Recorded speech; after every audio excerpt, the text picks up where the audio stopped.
Alright, hey, we're talking about Stalker today.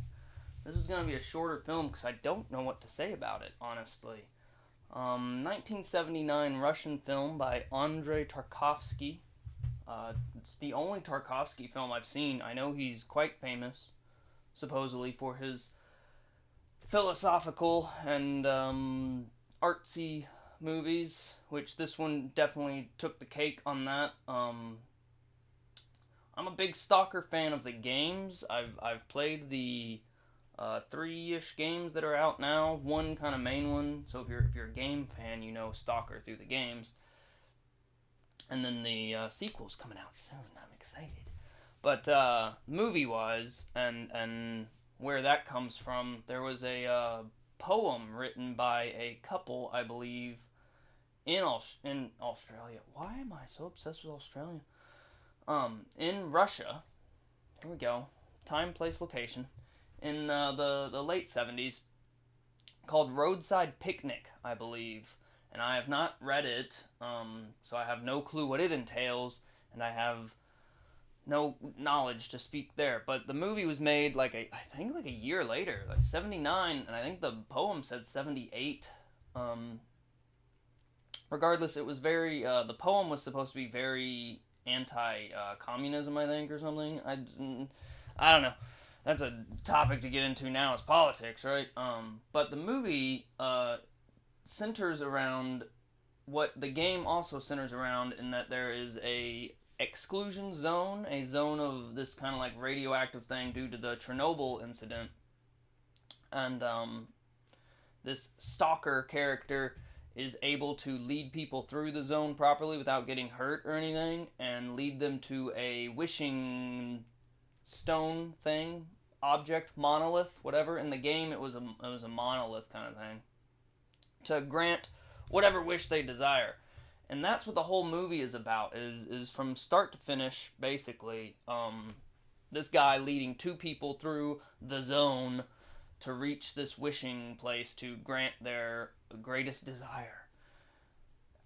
And I mean, that's the movie, is them traveling through the zone, and it turns into this very, very deep philosophical adventure that in one there's two parts to the film that I'm going to speak about. One, it's a very boring, slow movie. There's no action. There's nothing. It kind of tries to do this like thrilling mystery about what the zone is, and the wishing thing that you get, and the whole point of that. And they try to tease you with that throughout the whole movie, and it's never quite explained to the degree. There's no backstory as to like where's this zone, what does it do, why is it here. We don't get any of that, and we don't get any chunky action or mysterious thriller. They're creeping through this zone, and it seems like a sketchy, dangerous place, but nothing happens to them. Honestly, I'm gonna spoil that.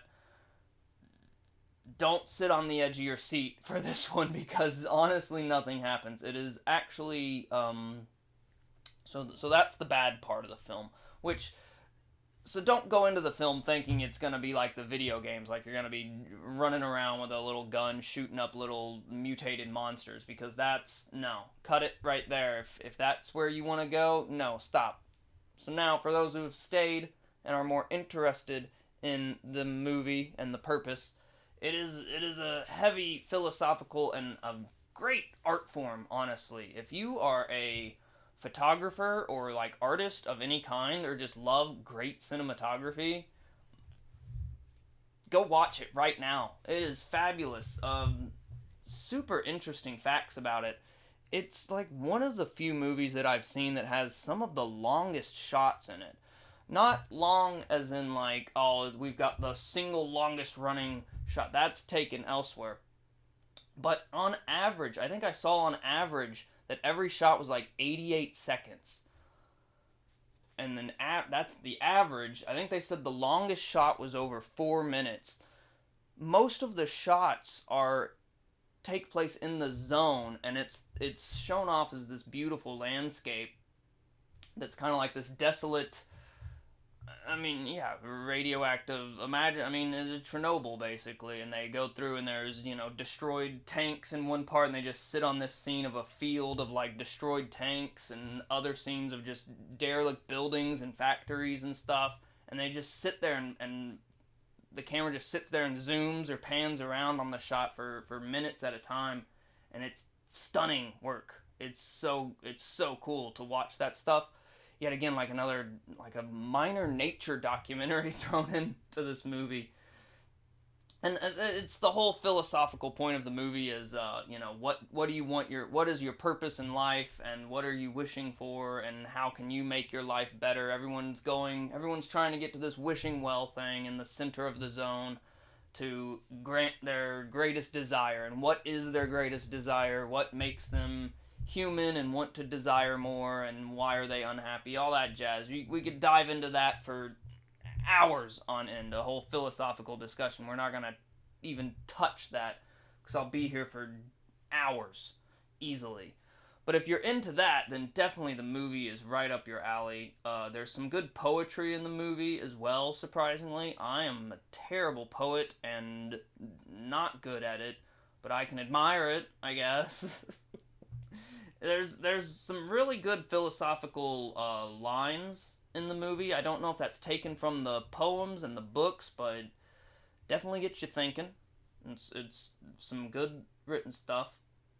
Funny enough, though, however, since this was a Russian film back in the late 70s, it's been like dubbed over because I'm curious. The original, there was a lot of production problems with the filming. They had to film the movie like twice because they were producing the film to get some really cool color effects.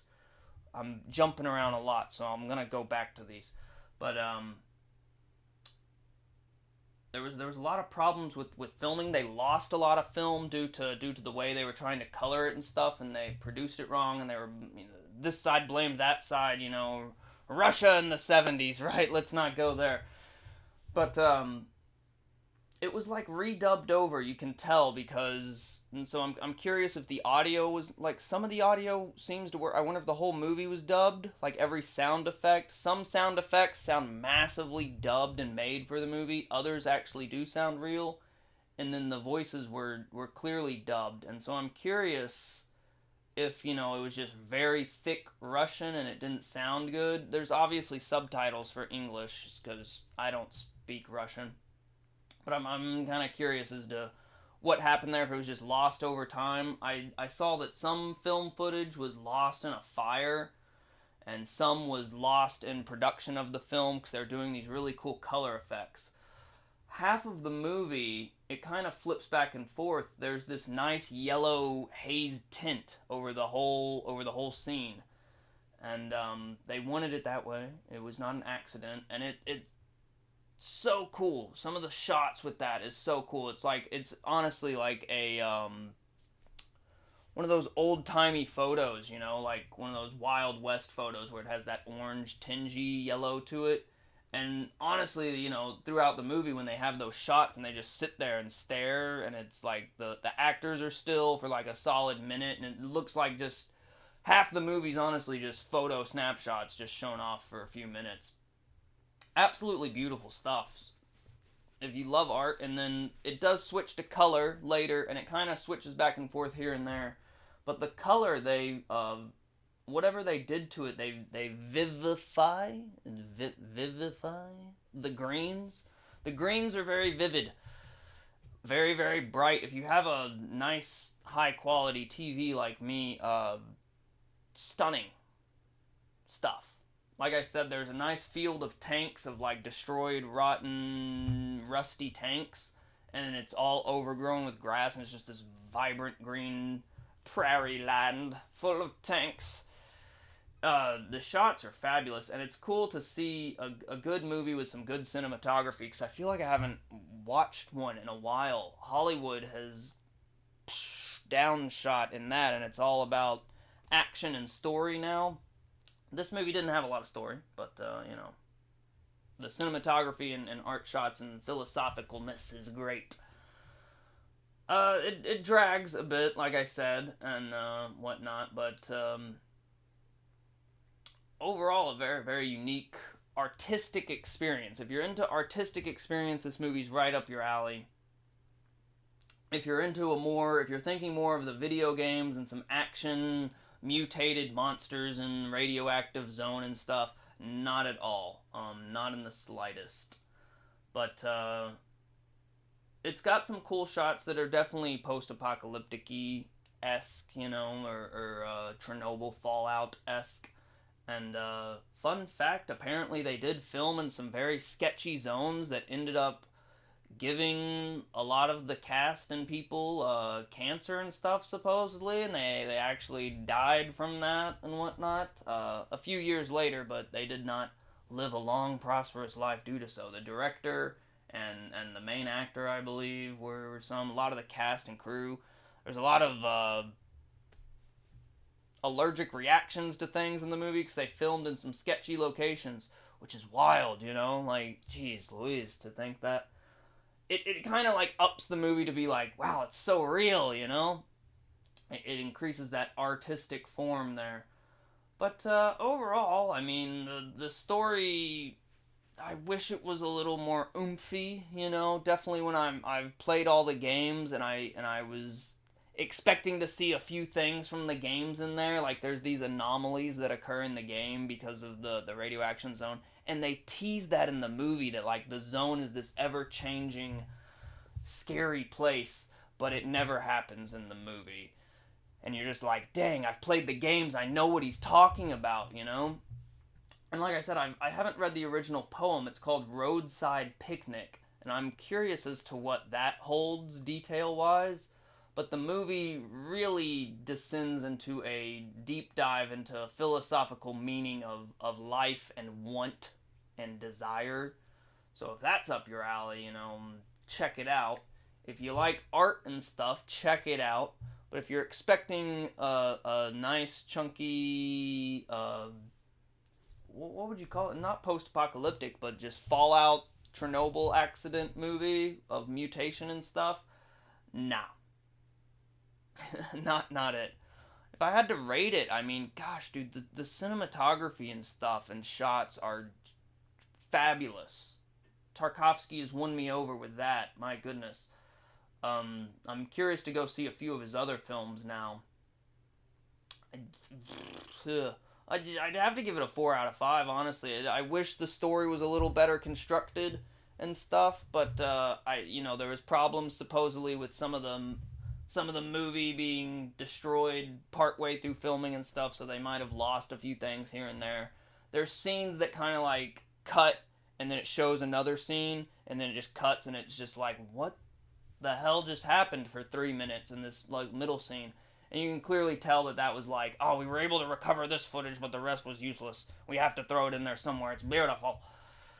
Um, Other than that, though, fabulous. I said this was gonna be short, and I've dragged on forever. I would recommend it, but do not expect to be engaged and enthralled by the movie and hyped up and on the edge of your seat at all. It is definitely you could easily throw it on in the background, but you kind of have to read the subtitles to get the philosophical stuff. So depending on if you just want an art form or philosophical, you gotta pay attention or not. Overall, though, a good movie. It's yeah, Stalker.